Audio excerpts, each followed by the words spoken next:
네, 국제뉴스 이 시간 책임져 주시는 선재규 선임기자 나와 계십니다. 어서 오세요. 안녕하세요. 네, 바이든 행정부가 이 중국에 수출하는 반도체 기술을 엄격하게 통제하도록 동맹국들을 압박하고 있다. 이런 보도가 있네요.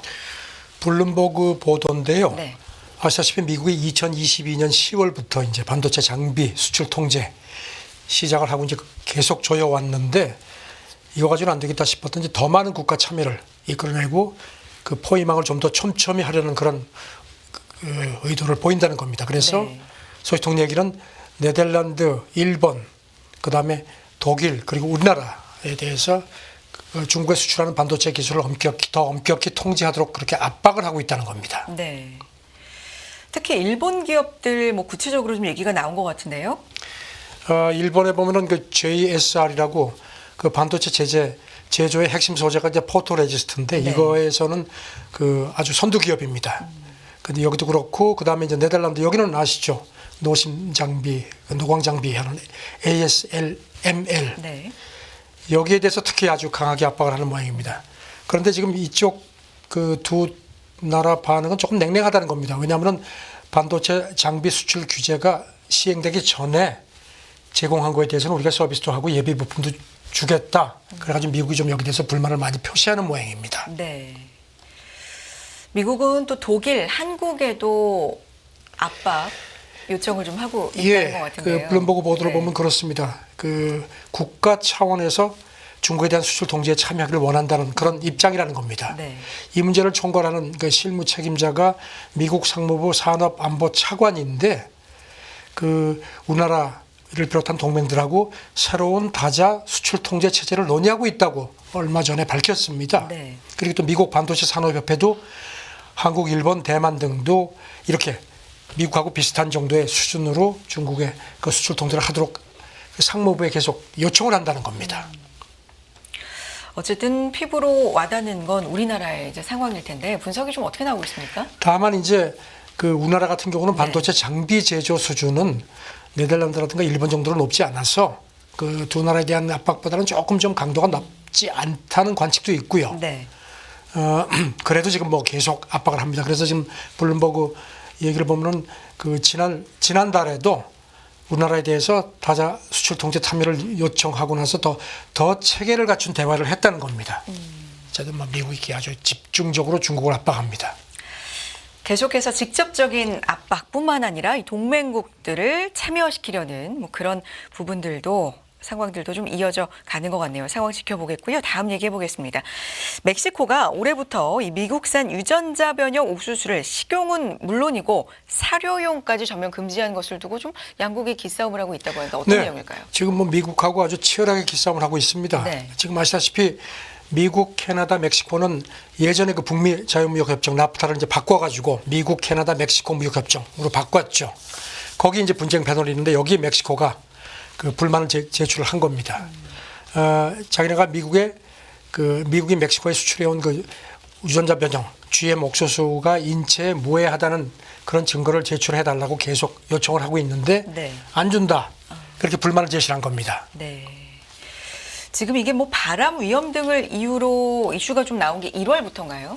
네, 지난 1월 말부터 이제 수입을 뭐 전면 금지를 했고, 그 다음에 그 재배도 그 GM 옥수수 자국 내 재배도 전면 금지를 시켰습니다. 네. 그리고 또 그 유전자 변형 농업에 널리 쓰이는 그 제초제 가운데 미국에서 가장 많이 그 만드는 글리포세이트 이게 이제 일명 라운드업이라고 하는데 그것도 전면 금지시켰습니다. 네. 멕시코는 아시다시피 옥수수 소비가 많습니다. 토르티아 그 뭐 거의 뭐 우리가 주식으로 먹죠. 네. 그래서 미국으로부터 연평균 우리 돈으로 한 7조 8천억 원어치 이상의 옥수수를 수입해왔습니다. 물론 자기네도 재배를 하는데요. 그런데 문제는 미국에서 들어오는 그 옥수수의 상당 부분이 이 GM 옥수수라는 겁니다. 네. 멕시코 쪽 입장은 어떤 건가요? 그러니까 그 우리 국민은 그 인체에 무해하다는 것을 우리는 확인하고 싶다. 그래서 미국에 이제 그걸 제출해 달라 그러는데 미국이 계속 이거를 미룬다는 겁니다. 여기서 또 미국도 농무부 대변인 얘기는 네. 지난 몇십 년간 이미 이런 그 GM 그 농산물의 안전함이 입증이 됐다. 그걸 왜 굳이 지금 갑자기 그렇게 하느냐? 그러면서 멕시코가 이런 그 바이오 기술의 어떤 상식적인 이런 증거를 무시하고 자기네 고집만 핀다는 겁니다. 그러면서 덧붙이기를 자유무역의 공정 원칙을 깨는 처사다. 근데 지금 로이터 기자가 미국 무역대표부에 말을 해라 하니까 입을 다물었습니다. 지금 보니까 미국도 이 패널에 그 제소를 할 것 같습니다. 이제 항의 반박문을 제출할 걸로 그렇게 관측이 됩니다. 이 문제는 조금 더 시간이 걸릴 것 같네요. 글쎄 네. 미국하고 멕시코가 요즘에 무슨 뭐 이른바 프렌들리 쇼어링 해가지고 뭐 사이가 좋은 줄 알았더니 또 이런 그 문제가 있습니다. 자, 다음 얘기 넘어가 봅니다. 미국이 국제 분쟁에 적극 개입해야 한다고 생각하는 미국인이 많지 않다. 뭐 이런 여론조사가 있는데 비중이 어느 정도나 되는 걸까요? AP가 시카고 대학하고 지난달 말에 그 조사를 했는데 네. 그래서 그 결과를 그저께 발표를 했습니다. 그랬더니 미국이 세계 문제 해결, 그러니까 세계 경찰에 더 적극적인 역할을 해야 한다는 그런 응답률이 많이 줄어든 걸로 되어 있습니다. 뭐 분쟁이나 전쟁이나 네, 23%밖에 안 되는 네. 걸로 발표가 되어 있습니다. 지금 정도면 적절하다가 한 36% 그리고 네. 덜 적극적으로 개입하는 게 좋겠다가 40% 많이 늘어났습니다. 네. 그리고 또 우크라이나 전쟁하고 가자 전쟁 이렇게 특정해서 조사를 했는데도 이 비율은 비슷한 걸로 나타났다고 합니다. 정치 성향별로는 혹시 다를까요? 이게 좀 재밌습니다. 일단 미국이 적극적 역할을 해야 한다는 응답자는 민주당, 공화당이 한 23, 4%로 비슷합니다. 그런데 덜 적극적이어야 한다는 데는 확실히 차이가 있습니다. 공화당 쪽은 53%, 반면에 민주당은 25%니까 공화당 쪽에서는 더 안으로 이제 들어오자는 얘기고요. 그리고 이제 이스라엘 지원하고 우크라이나 지원에 너무 많이 쓴다는 비율은 한 39%, 37% 비슷했습니다. 그러니까 돈을 쓴다는 거죠? 네. 네. 반면에 지원이 너무 적다는 응답률은 이스라엘이 19%대 우크라이나가 27%또 좀 많게 나타났습니다. 네. 바이든 정부의 외교 정책에 대한 조사도 있었다고요? 전체 응답자의 62%가 에이 그거 잘 못한다 하는데 이것도 즉 공화당은 90%, 민주당은 33% 확실히 차이가 났습니다. 네. 그다음에 이제 상당수의 응답자들이 중동전이라든가 그 우크라이나 때문에 러시아하고 전쟁할 가능성을 상당히 걱정하는 걸로 되어 있고요. 그다음에 이제 요새 그 북대서양 조약기구 참여 네. 문제 61%가 미국에 도움이 된다 했는데 2022년 조사 때보다 좀 빠졌습니다. 자, 다음은 중국 얘기를 좀 몇 개 이어가 보겠습니다. 왕이 외교부장이 미국의 잘못된 대중 인식과 제재가 계속되고 있다. 뭐 이런 언급을 했나 봅니다. 왕이가 아시다시피 지금 그 공산당 중앙외사 판공실 주임 겸 외교부장까지 하고 있죠. 그런데 이제 후임이 곧 임명이 될 것 같습니다. 그래서 이제 어제 베이징에서 지금 이제 양회가 열리고 있죠. 외교부장 자격으로 살상의 마지막 양회 회견을 했습니다. 네. 거기서 여러 가지 얘기를 했는데요. 일단 그 중국하고 미국하고의 관계에 대해서 아주 쓴소리를 많이 했습니다. 샌프란시스코 정상회담 이후에 개선된 부분은 확실히 있다. 그런데 미국이 여전히 중국을 잘못 인식하고 계속 약속을 지키지 않는다. 이렇게 비판을 했습니다. 네. 구체적으로는 어떤 얘기? 아주 조목조목 아주 작정을 그래요. 하고 했습니다. 네. 중국을 탄압하는 수단이 끊임없이 새로워지고 일방적 제재 리스트는 부단히 길어지고 있다. 그러면서 죄를 뒤집어 씌우는 것이 보통 사람은 생각할 수도 없는 정도에 이르렀다. 그래서 이렇게 말과 행동을 계속 달리하면 도대체 미국을 어떻게 믿겠느냐. 뭐 자기네 번역만 하고 자기네 어떤 그 가치, 이 기술 같은 것만 고집을 하고 중국은 전혀 무시한다는 겁니다. 그러면서 이렇게 지금 미국이 직면한 도전은 중국에 있는 게 아니라 자기 스스로에 있다. 그 미국이 계속 이런 식으로 중국을 탄압하면 결국 스스로 해치게 된다. 이렇게 아주 따끔하게 지적을 했습니다. 작심하고 얘기를 한 것 같은데. 작심하고 얘기를 했습니다. 그러면서도 네. 대화하자 덧붙였습니다. 그 불필요한 오해와 편견을 제거하길 바란다. 그 두 나라가 손을 잡으면 양국에도 좋고 전 세계에도 좋다. 이런 얘기를 했습니다. 네. 이유에 대한 얘기도. 이유에 대해서는 네. 지금 뭐 아시다시피 미국이 자꾸 압박을 해가지고 이제 중국 견제에 같이 나섰는데 마지못해서 그러지 마라. 우리는 근본적인 이익 충돌이 없고 전략적인 모순도 없지 않느냐. 그러니까 서로의 공동 이익의 이견보다 훨씬 더 크다. 그러니까 화해의 손길을 뻗쳤습니다. 미국하고 좀 갈라치기를 했습니다. 거듭. 네. 또 민감한 사안이죠. 대만 문제에 대해서는 어떤 얘기했습니까? 같은 얘기를 했습니다. 네. 우리 입장은 확실하다. 평화 통일 계속 추구하고 절대로 떨어져 나가는 걸 용납하지 않겠다는 얘기를 했고요. 그다음에 이제 가자지구 전쟁은 이제 중단해라. 그러면서 팔레스타인 그 국가 인정 문제를 거듭 강조를 했습니다. 우크라이나 전쟁에 대해서도 뭐 명확하게 역사적으로 보면은 거죠. 충돌 장기화돼 가지고선 제대로 된 게 없지 않느냐. 심지어 당사자들이 원하지 않는 그런 수준까지 갈 수 있다. 그렇게 협상해야 한다. 거듭 촉구를 했습니다. 왕이 외교부장이 한 얘기 조금 더 이어가 보겠습니다. 한반도 긴장 고조에 대한 얘기도 했다고 하는데 어떤 꽤 내용일까요? 많이 했습니다. 네. 아무래도 좀 북한을 좀 이렇게 두둔하는 쪽으로 나왔습니다. 근본적인 길은 평화협상을 재개하고 각 당사자, 특히 북한의 합리적인 안보 우려를 해결하는 거다. 이 합리적인 안보 우려라는 게 최근에 그 한반도 긴장 원인이 북한이 아니라 이제 한국하고 미국에 있다는 그런 중국의 입장을 거듭 피력한 걸로 보입니다. 네. 자세하게 얘기했다고 하니까 쭉 한번 전해주실까요? 네. 세계가 이미 충분히 혼란스럽다. 그런데 여기다가 한반도까지 싸움하고 혼란을 추가하면 되겠느냐 그렇게 이렇게 얘기하면서 얘기했나요? 네. 고질적인 한반도의 병의 근원은 분명하다. 아까 말씀드린 그 맥락입니다. 냉전 잔재가 여전히 존재하고 시종일관 평화 메커니즘을 구축하지 않았으며 안보 문제를 근본적으로 해결하지 않았기 때문이다. 그러면서 처방전은 이미 있다.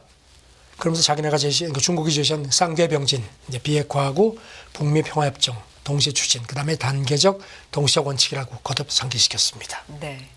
앞서서 말씀해 주셨지만 왕이 외교부장이 이제 뭐 교체가 좀 이 자리가 될 것 같다고요? 꽤 오래 했죠. 2013년부터 2022년 말까지 거의 한 10년 하다가 이제 진급이 됐죠. 네. 예. 그랬는데 후임이 친강이었죠. 근데 이 사람이 무슨 뭐 7개월 만에 그렇죠. 쫓겨났죠. 네. 그러고 나서 지금 비어 있다가 지금 들리는 얘기는 유젠차오 공산당 대외연락부장이 지금 뭐 이번 양회가 기간에 아마 외교부장이 될 것 같습니다. 그렇게 되니까 이제 왕위는 이제 외교부장직을 놓고 이제 공산당직만 수행을 할 것 같습니다. 네. 자, 유럽연합 얘기로 넘어가 보겠습니다. EU가 화석 연료 기업 보호에 악용된다. 뭐 이런 논란이 꾸준히 제기가 되어온 조약이죠. 에너지 헌장 조약. 여기서 탈퇴하기로 했다고요. 이게 소련 해체되고 나서 옛 소련 국가들하고 유럽이 그 에너지 안보 국제 협력을 목표로 해서 1994년에 체결한 조약입니다. 네. 그런데 문제는 이 에너지 헌장 조약에 이런 그게 있습니다. 에너지 투자자가 친환경 정책으로 이런 손해배상을 청구할 수 있도록 하는 그런 조항이 있습니다. 분쟁 해결 조항이 있는데 이게 네. 이제 문제가 된 겁니다. 그래가지고 유럽연합이 여기서 탈퇴하기로 결정을 한 것 같습니다. 왜냐하면 이 조항이 화석 연료 기업들이 자기네 그 이익을 추구하는데 악용했다는 논란이 계속 되어 왔거든요. 그러니까 기업들이 이 조항을 예. 악용한다는 그래가지고 거죠. 이제 유럽국 정부에 대해서 소송을 막 제기하고 하는 이제 그런 이제 문제가 있었다는 겁니다. 그래서 네. 지금 보니까 그저께 그 유럽연합 회원국 대사들이 이제 이렇게 그러니까 탈퇴하기로 자기들이 일단 의견을 모으고 그 다음에 이제 아마 어제 그 장관급 회의가 있었을 텐데 거기서 이제 공식 채택을 하고 그 다음에 다음 달 유럽의회에서 이제 탈퇴를 확정한 찬반 투표를 할 것 같은데 뭐 통과되지 않겠느냐는 관측이 많습니다. 개별 국가별로 탈퇴를 해야 되나요? 아니면 한꺼번에 나와야 되나요? 이미 그 프랑스, 독일, 폴란드 같은 경우는 개별적으로 탈퇴를 선언을 했습니다. 그 다음에 영국도 지금 유럽연합 탈퇴 이제 빠져 있는데 영국도 탈퇴하겠다는 입장을 밝혔고요. 그리고 네. 또 유럽연합 집행위원회도 이게 여러 가지 그 문제가 많기 때문에 유럽연합 차원에서 탈퇴하자는 그런 제안을 냈습니다. 그래서 이번에 이제 이게 합의가 된 겁니다. 네. 2050년 탄소 중립 목표 뭐 이런 것도 있었는데 전망이 어떨까요? 이게 이제 이 협정이 이 탄소 중립 목표 달성에도 장애가 된다는 겁니다. 오히려. 그래서 네. 그래서 이제 그 탈퇴하기로 한 거고요. 네. 탈퇴하는데 한 1년 정도가 걸릴 것 같았는데 탈퇴가 이제 확정이 되면은 그 이후에 화석연료 개발 프로젝트에 참여했던 모든 에너지 분야 투자가 이런 그 아까 말씀드린 그 손에 대해서 청구할 수 있는 그런 이제 권한이 없어지는 겁니다. 네.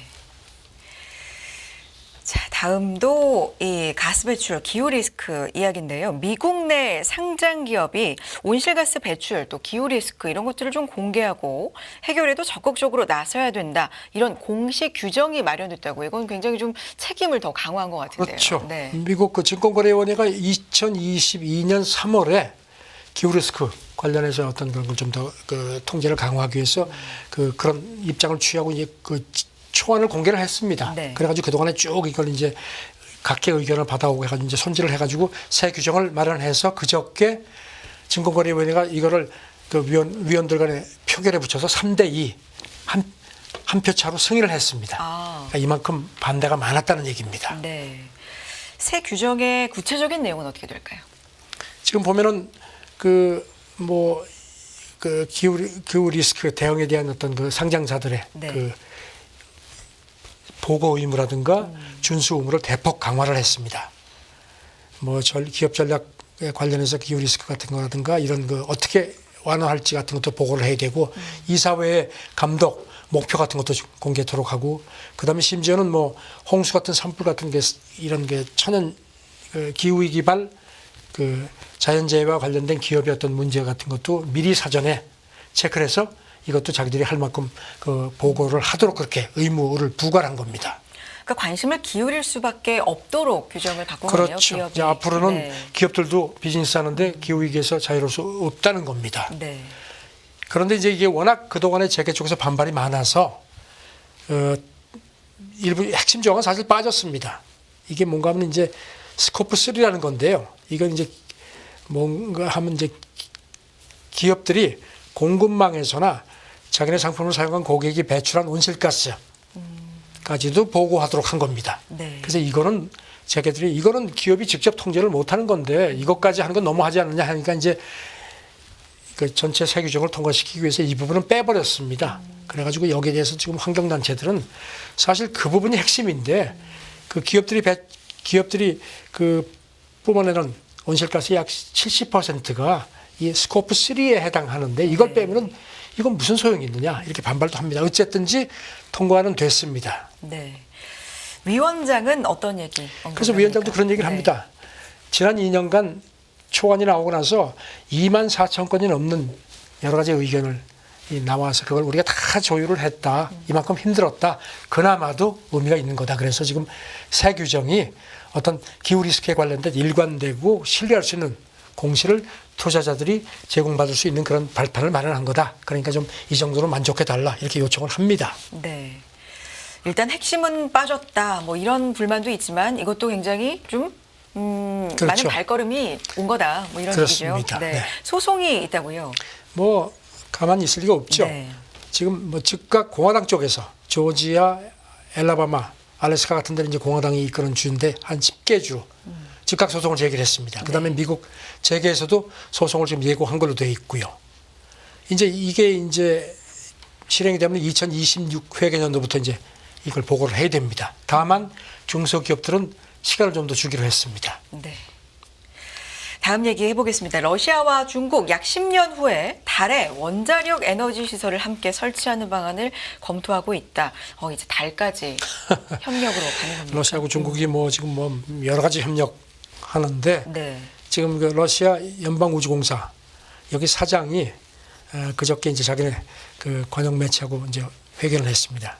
그런데 뭐라 그랬냐면은 빠르면 2033년 조금 늦어도 2035년 정도까지 달 표면에 원자력 발전 설비를 설치하는 작업을 진지하게 고려 중이다. 네. 이렇게 밝혔습니다. 조금 더 자세하게 설명해 주시고 다음 얘기 넘어가 볼까요? 이 사람은 네. 러시아 국방 차관을 지낸 사람인데요. 이 작업이 이제 물론 이제 거기는 이제 아직까지는 이제 사람이 가 있을 수가 없으니까 이제 로봇이 수행을 할 거다. 그리고 관련 기술도 거의 준비가 다 됐다. 더 자세한 얘기는 안 했습니다. 그러면서 네. 그 명분으로 그 태양광 패널로다가는 그 발전을 해가지고선 미래의 달 거주에 대해서 충분한 전략을 공급할 수 없다. 하지만 원자력은 가능하다. 그래서 우리가 추진하는 거라고 강조를 했습니다.